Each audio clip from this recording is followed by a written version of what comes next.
Story recapped here. Today I'm going to explain a sci-fi and fantasy show called Love, Death, and Robots Ice Age. Spoilers ahead, watch out and take care. A young couple moves into their new apartment. As Rob, the husband, brings a few boxes up into the place, his wife, Gail, tells him about a funky old refrigerator in the corner that the landlord left behind. Rob finds it fascinating, noting how the motor is above instead of underneath, like refrigerators these days. Since hot air rises, he comments that it doesn't make sense to put the motor underneath, allowing the hot air it produces to go up the refrigerator. However, Gail barely pays attention, and she simply agrees to the things Rob says. She then brings out a bottle of wine and asks her husband if he wants to drink. Rob gets excited and opens the old fridge to get some ice. However, the freezer is bulked up with frost, but he still manages to get a little cube of ice. The couple then makes a short toast to their new life together. Before Rob could take a sip of his drink, he notices something inside the ice. He takes it out of the glass and shows it to Gail, asking her to confirm what's inside the ice cube.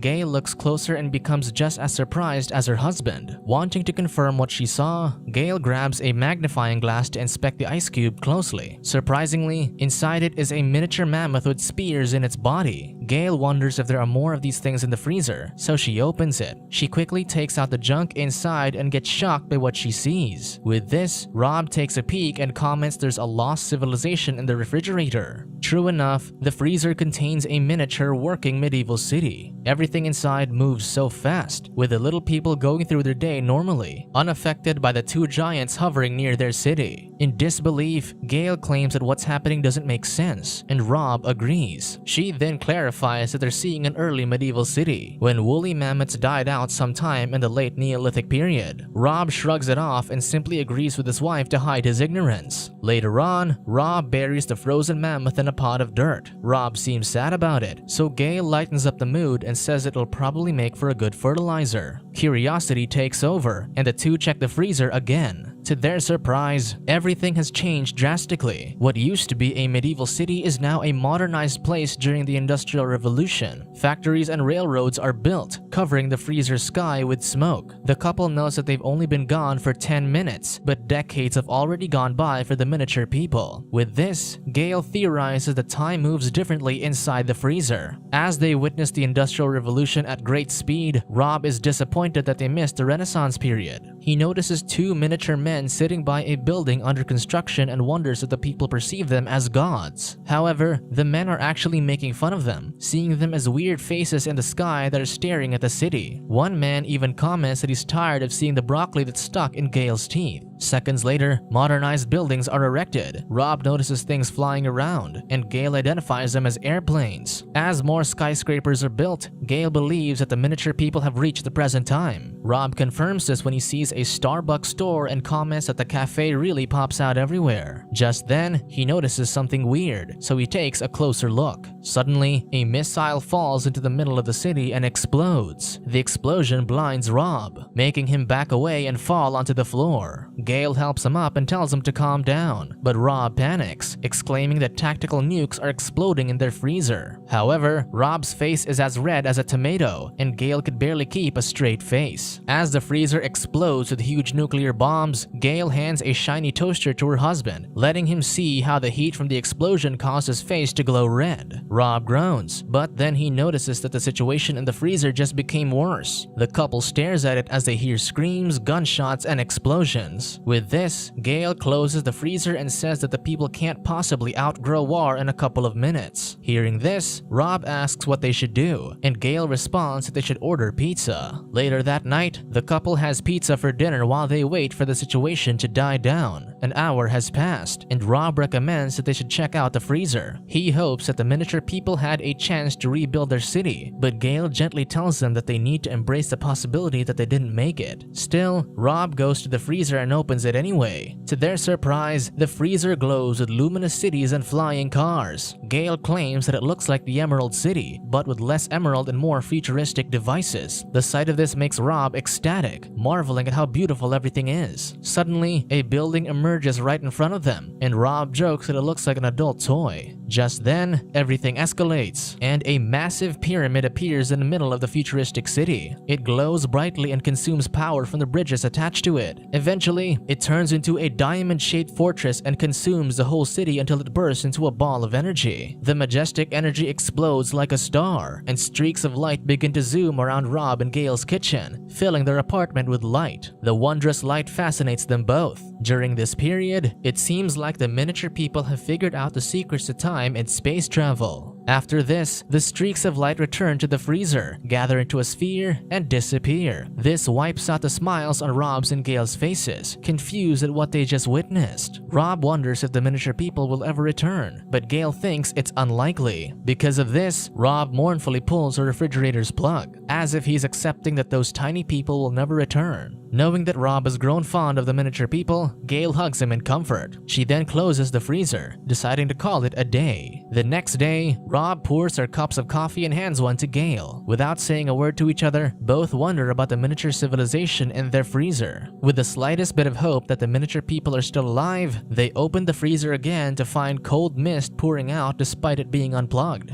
Inside, they witness another ice age where primitive sapiens consumed the carcass of a mighty brachiosaurus. It seems like life in the freezer has restarted, and it has now returned to the age of the dinosaurs. Just then, a roar alerts the sapiens of the arriving Tyrannosaurus Rex. The sapiens run as one is caught between the dinosaur's teeth. The last sapiens tumbles with the T-Rex closing in, lunging for the kill. Many claims that the freezer is like a pocket universe that shows how life evolves to the point of leaving reality. Some may think that the freezer showed the end of their world, but it could also mean that the miniature humans found a different dimension to live in. It's uncertain how many times this process of life occurred in the old freezer, or if it always plays out the same way. The previous owners may have seen life bloom and die repeatedly, eventually getting bored of it, thus leaving the extraordinary freezer behind. Although the show never revealed who created life inside the freezer, an episode titled God Serengeti by Oat Studios might just suggest who did. A herd of elephants travels across a field, but their field is on a table in the middle of a mysterious man's study. The old man doesn't pay attention to this, as he's busy reading a book. His butler, Jeffrey, asks how the book is, and the man comments that it's too technical, adding that he prefers chaos. Still, he likes a recipe for a black hole from the book. He turns his attention to the little beings in his pocket world and laughs at a miniature man who's rubbing two sticks together. Suddenly, the Homo sapien discovers how to make fire, and the old man is enraged. He complains that he didn't say those people could do such a thing because he's supposed to give fire. Jeffrey notes that the current time period is over 200,000 years before they're supposed to give them fire. Because of this, the old man orders Jeffrey to put the fire out, so the butler blows onto the table, creating the wind that snuffs out the flames. Still, the old man is pissed, so he tells Jeffrey to put them back into their caves. The butler obeys, so he triggers the elephants to stampede towards the humans, forcing them to hide. After it's done, the old man is still annoyed at what just happened, so he plans to shrink the brains of the tiny beings to prevent them from making their own choices. Not long after, the Homo sapiens exit the cave again to perform a rain dance. Jeffrey reminds him that they haven't turned off the drought, so the old man orders him to spray some water on the parched little things. Jeffrey happily obliges and sprays water over the table, causing it to rain on the field. He comments that their god is merciful as the Homo sapiens rejoice. The old man giggles at the sight of their excitement, so he orders his trusty butler to spray more water. As Jeffrey does so, new plants begin to sprout from the little field. Finally, he's had enough of his fun, and the old man tells Jeffrey to release the plague. The butler hesitates, but the old man is adamant about ending this little game. With no choice, Jeffrey opens an antique box and takes a fancy bottle from it. With furrowed brows, Jeffrey sprays this over the Homo sapiens, and one by one, the people collapse as they take their final breaths. The old man simply watches this from over his book before continuing with his reading. This story about creation depicts God as both merciful and unforgiving. While he provides water for the thirsty beings on his table, he also takes their lives in a snap once he's tired of watching them. Both Love, Death, and Robots, Ice Age, and God Serengeti present their own versions of godlike beings. Rob and Gale watch life grow and die without intervention, but with sympathy for the civilizations they witness. In contrast, the other presents a more involved god who's apathetic to the lives on his table, treating them as entertainment that he can simply turn off.